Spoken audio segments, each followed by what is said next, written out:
Hey everybody, and welcome to Everyday Science, and today we're going to isolate some DNA. Now, DNA is deoxyribonucleic acid, and it is the molecule that contains all the genetic information for everything, except for a few viruses, but we'll get to that later.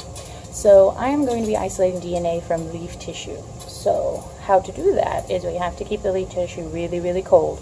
So it's on liquid nitrogen right now. And so what I'm going to do is I have some over here. I have my pestle. So it's very cold. You can see the smoke coming off of it. That's the liquid nitrogen. And I took out a sample.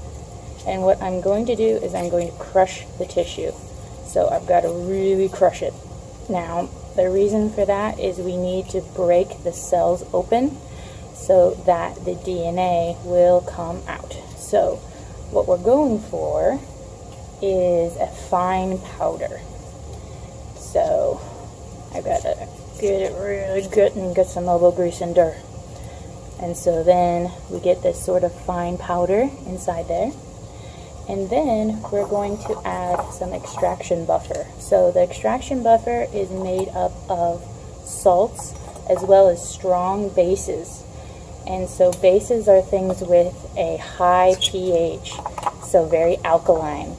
And so that is going to help get the DNA molecules and proteins out of the cells.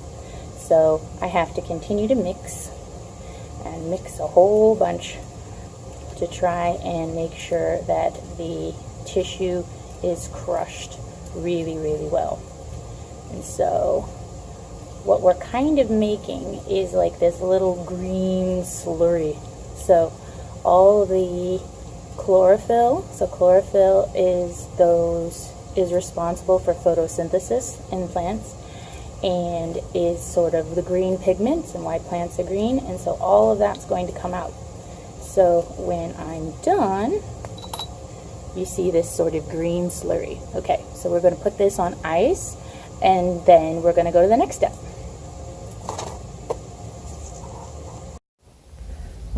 Okay everybody, we finished grinding our samples and I've gone ahead and added some of this 20% SDS, which is some soap, and that's to help us get rid of the protein. So when we added the base earlier and crushed the cells up, we went to lyse the cells, which means break them open.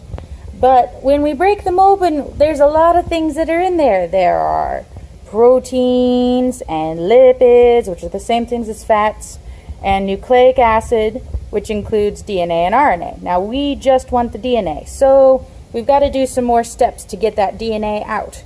So adding the soap is one of the steps, and we do that to try and separate the proteins from the nucleic acids, and so that's denaturing the proteins. Now we add the soap, but we have to cook it.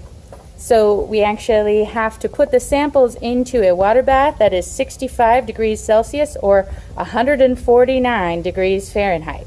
So we're just going to go ahead and do that. So I got my samples. We're going to go over here. And so I have this water bath over here. It's quite hot. You can see all the condensation on here. And we are just going to cook these guys in here for about 20 minutes. And then we'll proceed to the next step. Okay everybody, we're done cooking, so what we need to do is we need to stop the reaction that's going on inside the tubes.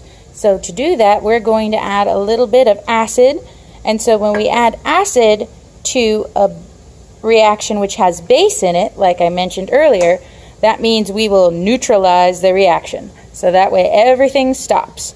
And we're doing this because we don't want to degrade that DNA we worked so hard to get. So I'm going to add the acid and then put them back on ice to cool everything down, and then we'll move on. Okay everybody, so we've neutralized our reactions, and so now we have to try and separate the DNA from all the other stuff was in the tube. So as I mentioned earlier, there's different sorts of proteins and lipids, as well as the plant cell wall and other debris. And so our DNA is suspended in the liquid, but amongst all that other stuff. So to try and separate it from that stuff, we're going to use a microcentrifuge. And so this works by, we put our samples in and it spins really, really fast. And the force of that spinning is going to cause all that debris and other stuff to go to the bottom of the tube. And our DNA is going to remain in the liquid, so then we can pull off that liquid to put into a new tube. Okay everybody, we've spun our samples down in the centrifuge, and so now we've removed all the debris. So if you can see here, there's sort of that green pellet of stuff at the bottom right there, and so that's the debris. So I can pull off the liquid, which has our DNA in it, and put it in a fresh tube.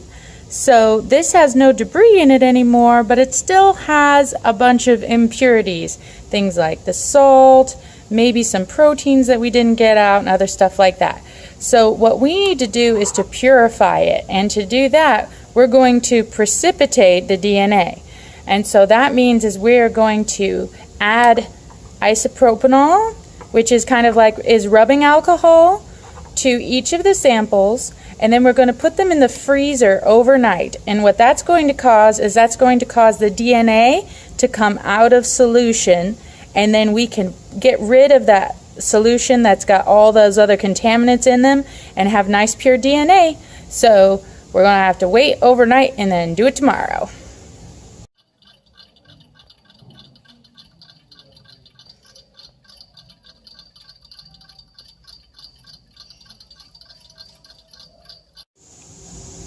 Okay everybody, I spun down the DNA samples from last night. You see that white sort of opaque pellet right there? That's our DNA, nice and pure. So looks good. So we're going to check it using some gel electrophoresis, which I'll put that in a future video, and use it for future experiments. So I hope you enjoyed this. Like, comment, and subscribe. And follow me on Twitter or look up my Facebook page. Otherwise, you can check out my website at drunkphytologist.wordpress.com. Thanks a bunch. Take care of each other and see you later.